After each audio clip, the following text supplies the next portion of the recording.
자, 오늘 하나님의 말씀 보도록 할까요? 사도행전 1장 12절부터 26절 있는 말씀인데 우리가 좀 기니까요. 좀 나눠서 말씀을 읽도록 하겠습니다. 먼저 12절부터 14절 번갈아 가면서 읽어보도록 하겠습니다.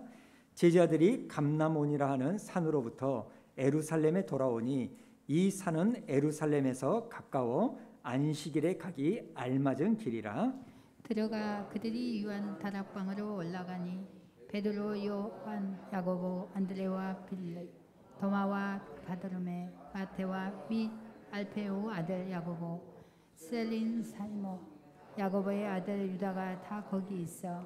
여자들과 예수의 어머니 마리아와 예수의 아우들과 더불어 마음을 같이하여 오로지 기도에 힘쓰더라. 그리고 21절로 넘어가서요. 우리 한번 읽어볼까요? 시작. 이러함으로 요한의 쇠를부터 우리 가운데 올려서 가신 날까지 주 예수께서 우리 가운데 출입하실 때에 항상 우리와 함께 다니던 사람 중에 하나를 세워 우리와 더불어 예수께서 부활하심을 증언할 사람이 되게 하여야 하리라 하거늘. 그들이 두 사람을 내세우니 하나는 사바다고도 하고 별명은 유스드라도 하는 요셉이요 하나는 마띠아라. 그들이 기도하여 이르되 뭇 사람의 마음을 아시는 주여 이 두 사람 중에 누가 주님께 택하신 바 되어 봉사와 미 사도의 직분을 대신할 자인들 보이시옵소서. 유다는 이 직무를 버리고 제 곳으로 갔나이다 하고. 다 같이 있습니다. 제비를 뽑아 마띠아를 얻으니 그가 열한 사도의 수에 들어가니라. 아멘. 오늘 이 시간에는 기도로 내 인생의 분기점을 만들라라는 제목으로 하나님의 말씀 우리 살펴보도록 하겠습니다. 여러분 우리말 중에요 분수령이라는 단어가 있습니다. 제가 이 단어를 사전에 찾아보니까 이렇게 설명하고 있는데요. 한번 봐보십시오.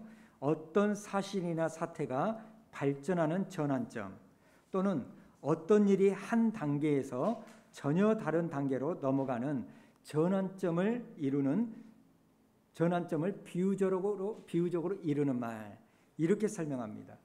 그런가 하면 우리말 중에 분기점이라는 단어가 있지 않습니까? 이 단어도 이런 뜻이 있습니다. 사물의 속성 따위가 바뀌어 갈라지는 시점이나 시기, 이게 분기점이라는 겁니다. 사실 여러분 우리가 이 땅을 살아가면서 우리 개인의 삶 속에서 분수령 혹은 분기점이라고 불려지는 사건을 경험하기도 하지 않습니까? 그리고 역사적으로도 이 분기점, 분수령을 설명할 수 있는 수많은 일들이 있었던 것을 우리는 알 수 있습니다.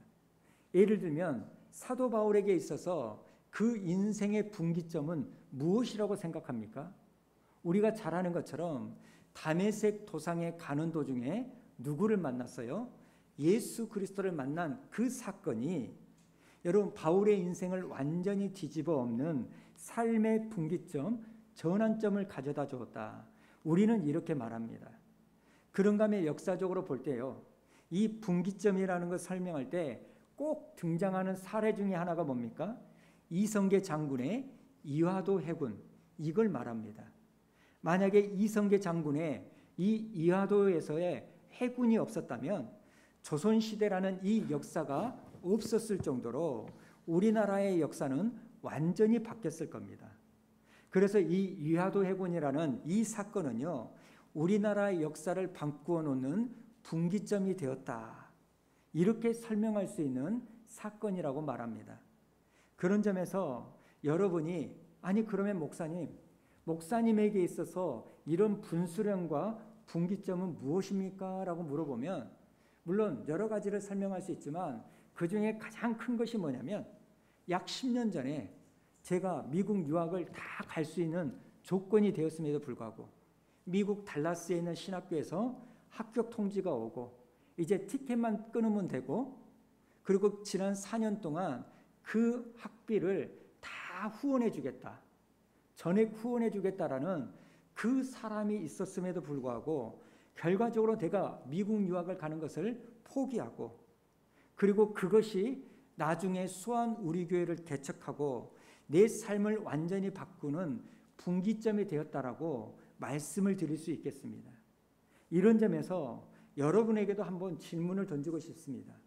여러분의 삶 속에서 이 분수령, 분기점이라고 말할 수 있는 사건은 무엇이라고 생각하십니까?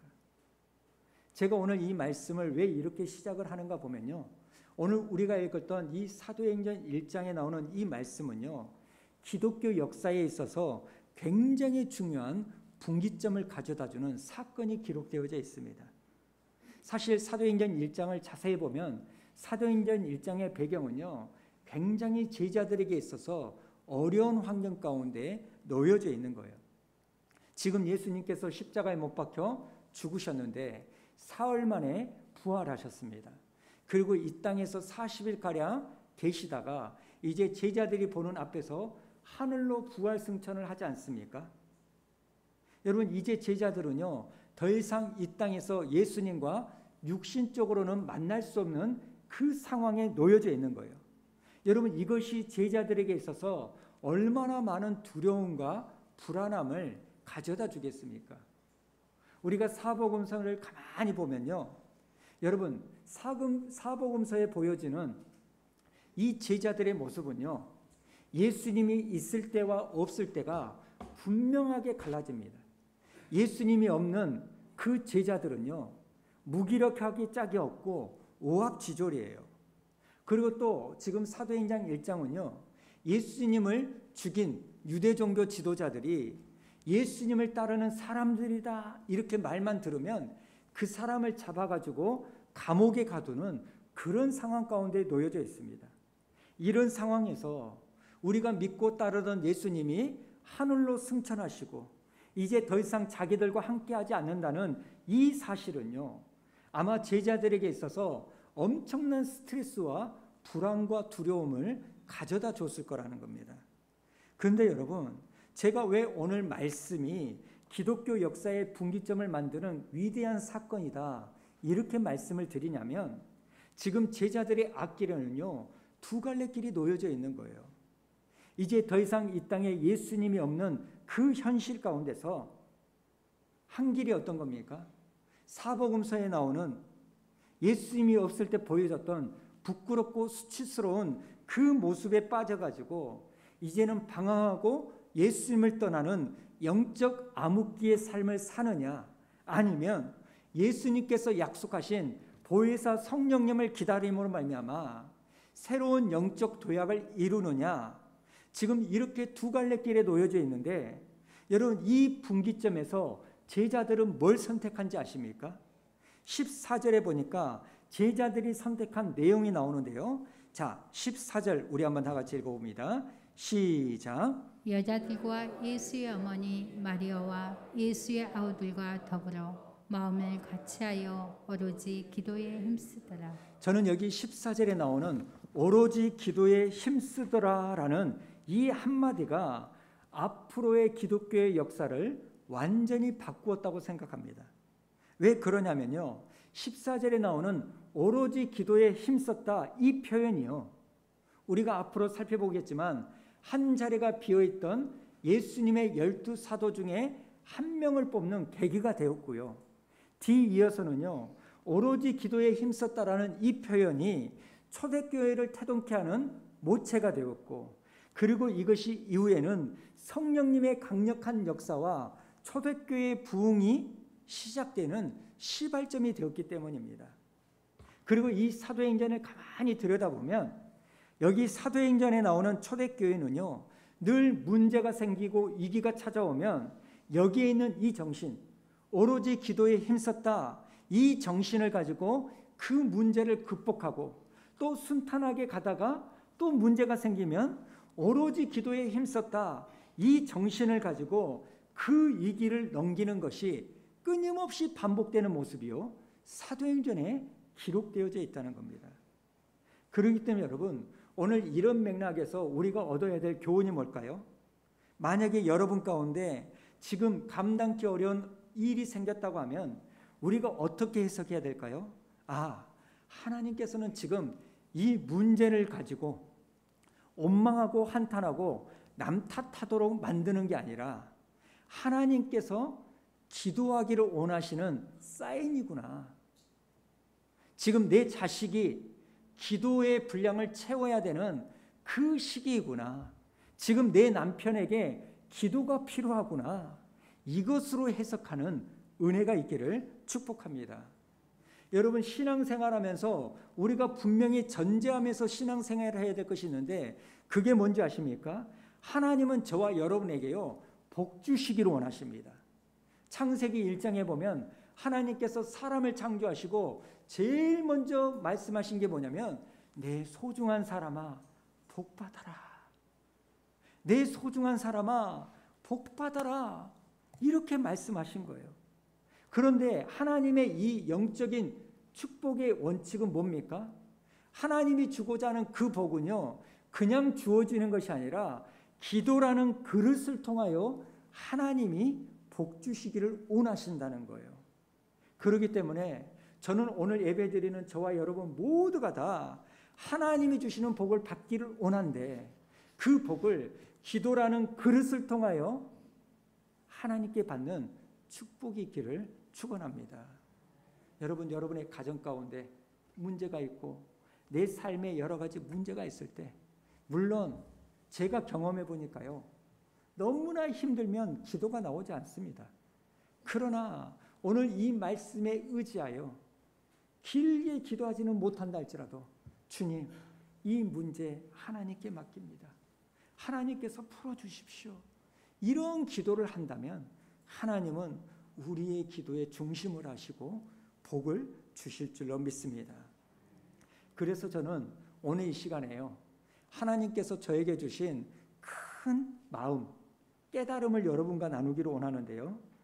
오늘 지금 120명의 성도들이 오로지 기도에 힘썼다 이렇게 말하는데 그렇다면 이 120명의 사람들은 어떤 기도를 했기에 나 자신은 물론이고 우리의 가정, 우리 교회가 기독교 역사에 있어서 커다란 변화를 일으키는 분기점을 만들어냈는가 이걸 살펴보기를 원한다는 겁니다. 여러분 우리는요 성경을 많이 읽었기 때문에 120명의 성도들이 마가의 다락방에 모여서 10일 동안 열심히 기도했더니 성령을 다 받았다. 이건 다 알고 있습니다. 그런데 여러분 오늘 이 말씀에서 오해해야 될지 말아야 될 게 뭐냐면 이것을 단순히 제자들이 10일 동안 기도했더니 기도한 사람이 다 성령을 받았다? 이렇게 받으시면 안 됩니다. 오늘 말씀은요 우리가 가만히 읽어보면 120명의 성도들이 기도할 때 그냥 아침 저녁으로 무조건 기도만 하고 있었다는 것을 말하지 않습니다. 이 사람들은 그렇게 열심히 기도하는 중에 매우 중요한 한 가지 일을 했거든요. 그게 뭡니까? 가룟 유다의 배신으로 사도의 자리 12명 중에서 한 명이 비었다. 이걸 깨닫고 뭘 결정합니까? 그 빈 사람 하나를 채워야 되겠다. 이걸 생각하게 된다는 겁니다. 사랑하는 성도 여러분, 우리 하나님은요, 여러분 우리가 기도를 하기 전에 이미 우리가 무엇이 필요한지를 다 알고 계시는 분입니다. 그런데 왜 하나님은 우리에게 어떤 때는 10일의 기도를 요구하시고 또 어떨 때는 40일의 작정 기도를 요구하시고 왜 어떨 때는 몇 년 동안의 기도를 하나님이 우리에게 요구하시는 것일까요? 그것은요 우리가 그 기도를 하면서 우리가 준비되어져야 될 것이 있기 때문이라는 겁니다.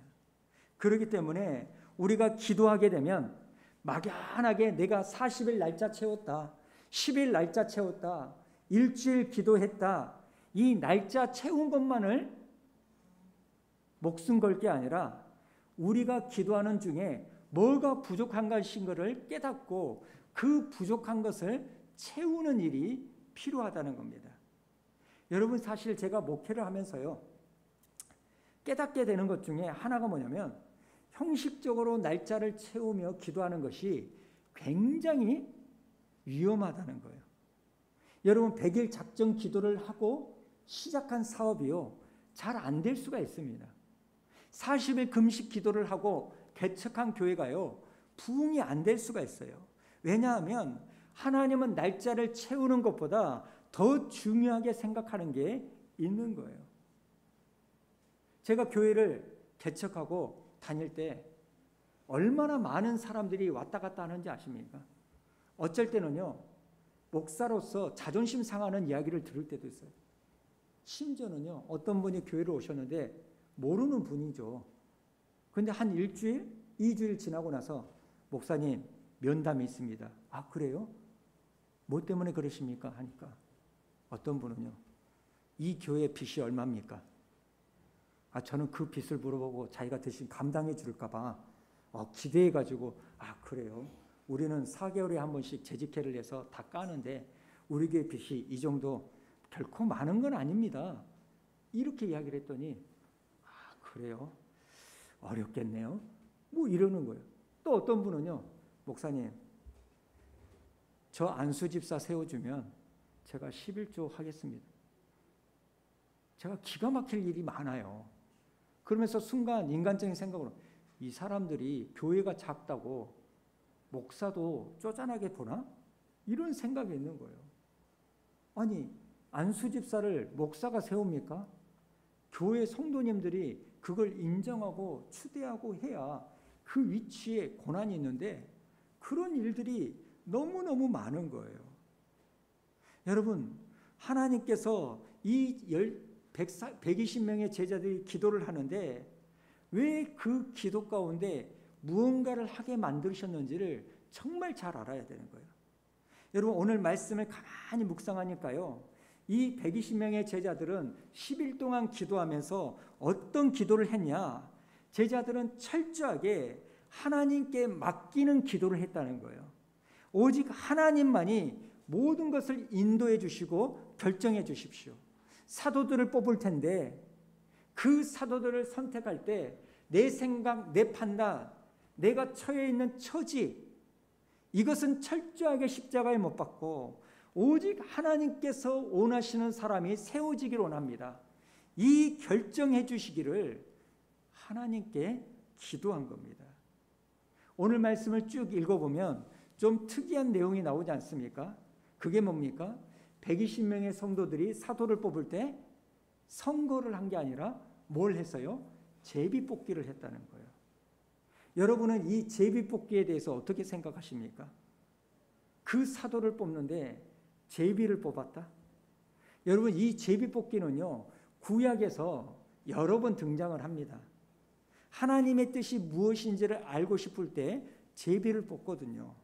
그 중에 하나가 뭐냐면, 여호수아가 가나안 땅을 다 정복하고 나서 12지파에게 땅을 분배해 주는데요, 그 분배할 때 뭐로 뽑았냐면 제비뽑기로 땅을 분배해서 주는 거예요. 여러분, 이건 상식적으로 이해할 수 없는 거 아닙니까? 가나안 땅 원주민들과 땅을 정복하기 위해서 전쟁을 일으키면 어떤 지파가 많은 희생을 했는지, 어떤 지파가 더 많은 군대를 보냈는지, 어떤 지파가 적극적으로 그 전쟁에 참여했는지 농공행상으로 그 땅을 분배하는 게 맞을 텐데, 이 가나안 땅의 12지파는요 그런 것과는 상관없이 철저하게 제비뽑기를 한 거예요. 무슨 말입니까? 우리의 노력과 우리의 헌신보다 하나님의 생각과 하나님의 결심이 더 중요하다는 것을 고백하고 수용하는 거 아닙니까? 잠언 16장 33절에 보면 이런 말씀이 있는데요, 우리 한번 읽어볼까요? 시작. 사람이 제비는 뽑으나 이를 작정하기는 여호와께 있느니라. 여러분, 하나님은 이 제비뽑기를 통하여 당신의 뜻을 우리에게 보여주시는 겁니다. 그러나 저는 오늘 여러분에게 드리고 싶은 말씀이 뭐냐면, 이 제비뽑기가 성경적이냐 아니냐, 하나님이 쓰시는 방법이냐 아니냐, 이걸 말씀드리고 싶은 게 아니에요. 하나님은 꼭 제비뽑기를 통해서만 말씀하신다, 이걸 말하고 싶은 게 아닙니다. 제비뽑기는요, 하나님이 사용하는 방법이 될 수도 있고 아닐 수도 있습니다.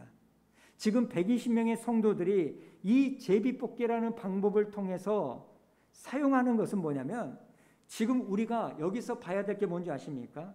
지금 이 사람들에게 있어서 제비뽑기는 무슨 표현이에요? 내가 결정하지 않겠다라는 의지적인 결단입니다. 내 생각과 판단을 내려놓고 하나님이 원하시는 사람이 선택되면 그 결과에 대해서 토를 달지 않고 무조건 수용하고 순종하겠습니다. 그런 의미로 제비뽑기를 뽑았다는 겁니다. 그러니까 제비뽑기는요, 방법보다 더 중요한 게 뭐예요? 그것을 대하는 마음의 태도예요. 사랑하는 성도 여러분, 이것이 바로 저와 여러분이 가져야 될 태도인 줄로 믿습니다. 이제 우리도 내일부터 금요일까지 임직자 선출을 위한 선거 기도를 할 거예요. 그리고 또 개인적인 기도 제목을 가지고 이 자리에 오셔도 괜찮습니다. 그런데 그 기도는 내가 일주일 동안 기도했다, 기도의 양을 채우는 것이 목적이 아니라 한 주 동안 우리가 기도할 때 내 생각과 내 형편은 십자가에 못 박고 내가 원하는 모습이 아니라 하나님이 인도해 주세요. 하나님이 결정해 주세요. 하나님이 결정하시면 그 결과가 무엇이든지 나는 그것을 수용하고 순종하고 따르겠습니다. 이런 마음을 준비하는 기간이 기도 기간인 줄로 믿습니다. 그렇다면 여러분, 그 다음에는요, 반드시 성령님이 역사하세요. 이렇게 우리가 주님께 맡기면 하나님은 반드시 역사하실 줄로 믿습니다. 여러분, 오늘 말씀을 들으면서도 여러분은 의아한 마음이 들 거예요. 아니, 어떻게 그 중요한 직분, 사도라는 직분을 제비뽑기로 뽑을 수 있냐? 이건 말도 되지 않는다.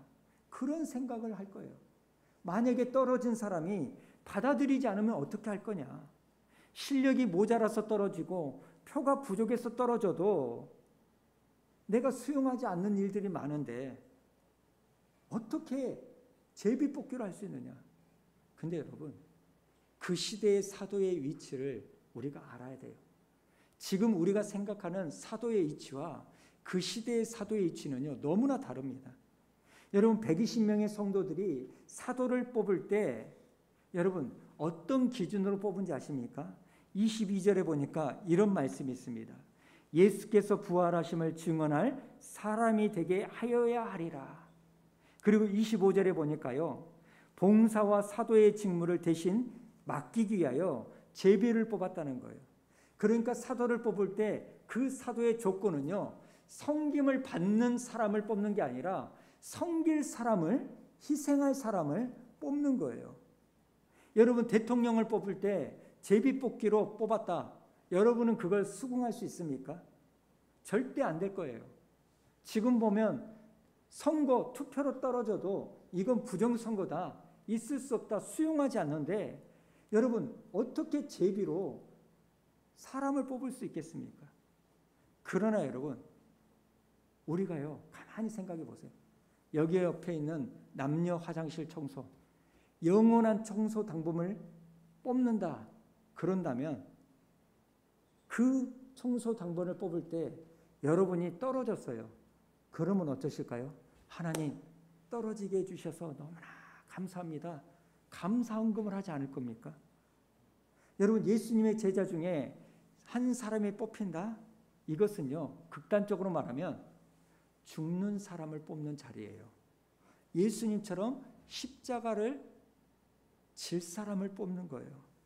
그 당시 유대 종교 지도자들은요, 예수를 믿는 사람이라면 잡아서 감옥에 가두고 죽이는 일을 자행하지 않았습니까? 그런데 그 말은, 예수님의 사도가 되었다는 말은요, 예수님처럼 십자가를 지고 죽는 사람이 된다는 거예요. 그러니까 내가 예수님의 사도로 뽑히지 않았다? 이걸 인간적인 생각으로 판단하면 오히려 감사할 일이에요. 그 당시에 사도가 된다는 것은 죽음을 각오하는 일이었기 때문입니다. 여러분, 이것은요, 이번에 임직자를 선출한 우리 교회에도 그대로 적용이 돼야 됩니다. 전에도 말씀드렸지만 우리 교회에 무슨 일이 있었을 때 우리 교회에서 가장 먼저 책임을 지고 죽어야 될 사람이 누굽니까? 목사인 저예요. 담임 목사인 제가 가장 먼저 책임을 지고 죽어야 돼요. 그리고 그 다음은 누구여야 될까요? 장로님이라고 말씀드렸어요. 여러분, 장로님들은 무슨 문제가 생겨가지고 도망가시면 안 됩니다. 피하시면 안 되는 거예요. 그래서 우리가요, 왜 장로님, 안수집사님, 권사님들을 존중해야 되는지 아십니까? 바로 이것 때문에요. 왜 존중해야 됩니까? 먼저 우리보다 희생하고 죽어야 될 사람이기 때문에 장로님의 말씀을 순종하고 그분을 존중해 드려야 되는 겁니다. 여러분, 교회 안에 있는 직분은 명예가 아니고 인기 있는 직분이 아니에요. 시키는 사람이 아닙니다. 섬기는 사람이고 먼저 희생해야 될 사람을 뽑는 겁니다. 우리가 이 점을 분명히 알면 교회 안에서 내가 장로가 안 되었다고 해가지고 떠날 사람이 생길 수가 없는 거예요. 여러분, 된 사람도 그것 때문에 기뻐하고 자랑할 것도 아니고 안 됐다고 해서 그것 때문에 시험 들고 화낼 필요가 없는 겁니다. 만약에 교회 안에 직분 때문에 시험에 들었다면 그 사람은 이 직분을요 명예로 생각했던 사람입니다. 그 생각이 교회를 어렵게 만드는 겁니다. 여러분, 만약에 이 사도라는 직분이 정말로 대우받는 직분이라면 예루살렘 교회는요 큰 시험이 있었을 거예요. 그러나 성경은 이 제비뽑기로 사도를 뽑고 나서 시험 들었다고 써지지 않았습니다. 사도행전은요 교회의 적나라한 부분을 기록하고 있거든요. 사도행전 6장에 보면 히브리파 과부와 헬라파 과부가 구제 때문에 싸우게 되고 그 일로 인해서 교회가 갈라질 위험에 놓이게 됩니다. 그런데 그 시험을요 그 교회의 수치를 사도행전은 그대로 기록하는 거예요. 그런데 사도행전 1장에 보면 이 제비뽑기로 시험 들었다는 말이 안 나와요. 왜요? 시험이 없었으니까. 그러나 실제로 보면 큰 시험이 될 만한 일들이 있었어요. 왜냐하면 사도가 뽑힌 사람은요 그 당시 유명하고 알아주는 요셉이 된 게 아니라 그냥 마띠아라고 말할 수밖에 없는 별 볼 일 없는 마띠아가 뽑혔기 때문입니다. 아마 모든 사람들이 깜짝 놀랐을 거예요. 자기들의 예상을 뛰어넘는 결과니까. 여러분, 이 직분이요 모든 사람들이 부러워하는 그 직분이라면, 누구나 되고 싶은 직분이라면 떨어진 요셉은요 가만히 있을 수가 없었을 거고요, 그 요셉을 지지한 사람은 들고 일어났을 거예요. 그런데 아무런 시험이 있었다고 기록하지 않습니다. 왜냐하면 이 사람들은요 주님이 결정하셨다고 분명히 믿었기 때문이고, 사도가 되는 것은 순교자가 되는 것, 희생하는 사람이 되는 것을 알고 있었기 때문입니다. 여러분, 왜 우리가 기도는 하지만 막상 그 기도의 결과를 보고 딴소리를 하는 걸까요? 왜 임직자 선출에 들어갔는데 그 선출에 떨어졌다고 나 창피해서 이 교회 못 다니겠다 그러면서 그 교회를 떠날까요? 하나님이 그 일을 하셨다는 것을 인정하지 않기 때문에요. 그리고 그 직분이 섬기는 자리가 아니라 대접받는 자리라고 생각했기 때문에 그럽니다. 여러분, 초대교회 한국 기독교는요 장로 후보가 되었다고 교회를 떠나는 사람들이 많았어요. 그런데 오늘날은 장로가 되지 않았다고 교회를 떠나는 사람이 많아요. 뭘 의미할까요?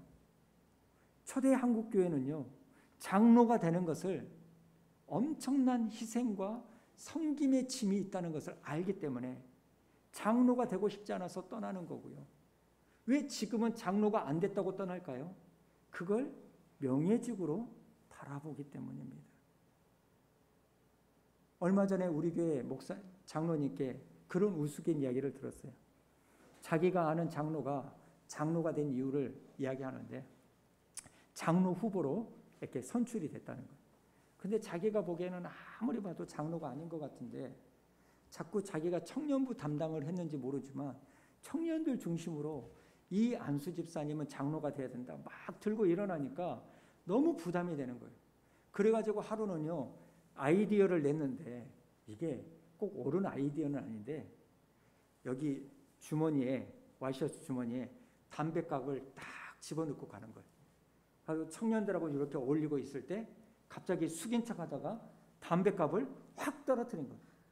아, 이걸 보면 청년들이 어떻게 장로 후보가 돼가지고 이렇게 담배 필 수가 있느냐, 그래가지고 떨어뜨릴 줄 알고 그렇게 쇼를 했는데 장로가 되어버렸답니다. 그런 우스갯소리를 이렇게 하면서 참 요즘 임직자들에 대한 모습들이 예전하고는 많이 달라졌다, 이런 이야기를 들었던 그 기억이 있습니다. 사랑하는 성도 여러분, 여러분 장로는, 안수 집사는, 권사는 섬김을 받는 자리가 아니라 섬길 자리고 먼저 희생해야 될 자리인 줄로 믿습니다. 그리고 오늘 말씀해 보면 사도를 뽑을 때 아무나 그 사도가 되는 후보 자격을 주지 않습니다. 조건을 말하는데요. 21절과 22절 우리 한번 읽어볼까요? 시작. 이러함으로 여호와 침례로부터 우리 가운데 올려져 가신 날까지 주 예수께서 우리 가운데 출입하실 때 항상 우리와 함께 다니던 사람 중에 하나를 세워. 여러분, 그 사도의 조건이 뭡니까? 예수님의 사역을 곁에서 보고 듣고 또 훈련받은 사람이어야만 사도가 될 수 있다는 거예요. 여러분, 예수님과 그 제자들과 함께 한다는 이 말은요, 그 공동체 방향과 결정에 내가 동의를 하고 거기에 순종해서 따르겠다는 것을 말하는 거 아닙니까? 여러분, 이것은 우리 교회가 일꾼을 뽑을 때 가장 중요하게 생각하는 기준이 되어야 될 줄로 믿습니다. 우리 역시요, 우리 교회와 함께하는 사람들을 뽑아야 됩니다. 일꾼을 뽑을 때. 우리 교회가 지나온 역사들, 하나님께서 우리 교회에 은혜를 주실 때 그 은혜의 자리에 함께 있었던 사람, 우리 교회에 주신 그 비전에 동의를 하고 마음을 같이 하는 사람을 일꾼으로 뽑아야 될 줄로 믿습니다. 예배를 드려도 예배의 자리가 없고, 기도를 해도 기도의 자리가 없고, 헌신을 해도 헌신의 자리가 없는 사람이라면 하나님께서 원하시는 일꾼이 될 수가 없다는 겁니다. 그러기에 저는 앞으로도 많은 자리에 수한 우리 교회 성도님들이 더욱 함께하는 은혜가 있기를 축복합니다. 제가 말씀을 묵상하면서 하나님 앞에 기도하는 게 이겁니다.